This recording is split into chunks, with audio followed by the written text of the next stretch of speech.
Today I will be sharing my review of the Birkenstock Milano sandal. I have had mine since 2022, so they have had a lot of wear. We are going to talk about all the details, the price, the pros and cons, and if I would buy these again. So let's get started. These are in the black Amalfi leather, according to the website. They're in a size 40 or a US men's 7, and I am a women's 9.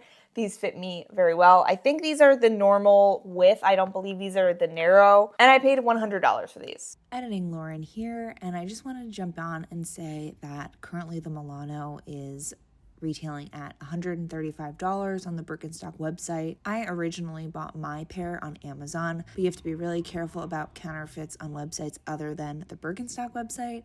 So I would just keep that in mind when you're shopping around. So if the price is too good to be true, it probably is. Let's talk about the pros. I love these sandals for the back strap. I know they're similar to, the Arizona, what doesn't have the strap, but I feel like these are so much more secure on my foot with the strap. But because of the leather and how sort of softening as I wear them, they're easy to slide on and off even without me unbuckling the back strap. They're really easy to throw on and off even with the back strap.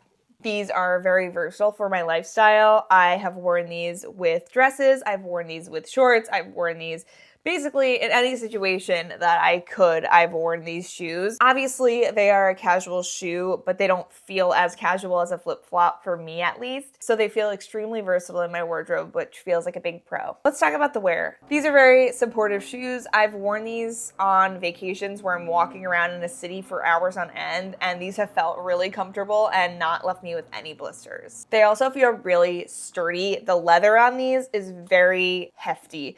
It definitely doesn't feel like anything is going to tear or break on these shoes. And as for the bottom, I'm going to show you the bottom of these shoes. They're a little bit gross. But for how much I've worn these look like they're in pretty good shape. There is some wear on the heel and on the top here, but I think in general, there's a lot more life left in these. I think that overall, the quality is really great on these. Let's talk about what I don't love so much about these. And the first one is pretty personal. It is that I wish I had gotten a different color. I like this color. Obviously, it's black. It goes with a lot. But I think a different color like a brown or a taupe would have worked better in my wardrobe and been more versatile with my summer clothes, just because I'm not wearing a lot of dark colors and these feel a bit heavy when I'm wearing lighter colors in my outfit and then these darker shoes. The next con is that there is a break-in time for these. I don't think it was too traumatizing, maybe like 3 or 4 wears with Band-Aids before I was able to wear these without any problems or blisters, but there was definitely break-in time with these. It's not one of those pairs of shoes, at least for me, that you put on once and they're comfortable from the start. Number 3 is I feel like I probably should have gotten the narrow version.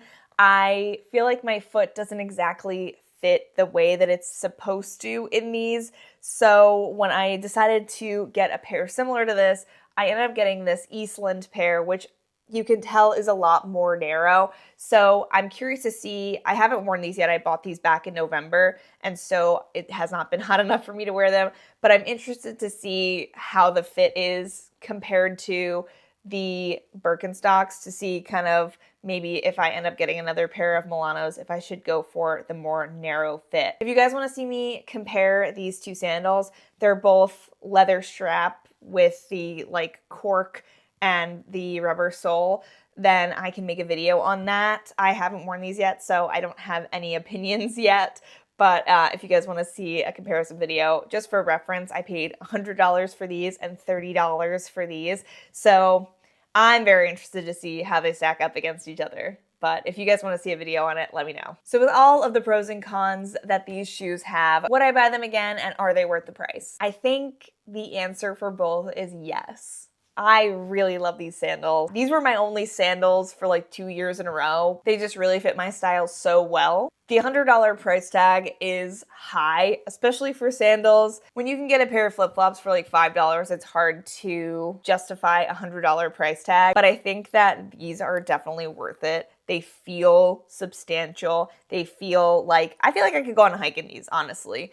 Like, they feel like they can withstand some wear and tear, which is something that I really appreciate in the clothes of this day and age, where it feels like everything is really delicate and could break or snap at any moment, these feel like they can withstand some real wear. So the answer is yes, I love these. I would buy them again, and I think they're worth the price. If you guys enjoyed this video, make sure to give it a thumbs up. Make sure to subscribe if you don't want to miss anything from me. It really helps my channel. If you like this video, you might enjoy me talking about the other wardrobe staples in my closet and tips on how to find them in your own wardrobe. So I'll link that video here, and I'll see you in the next one. Bye!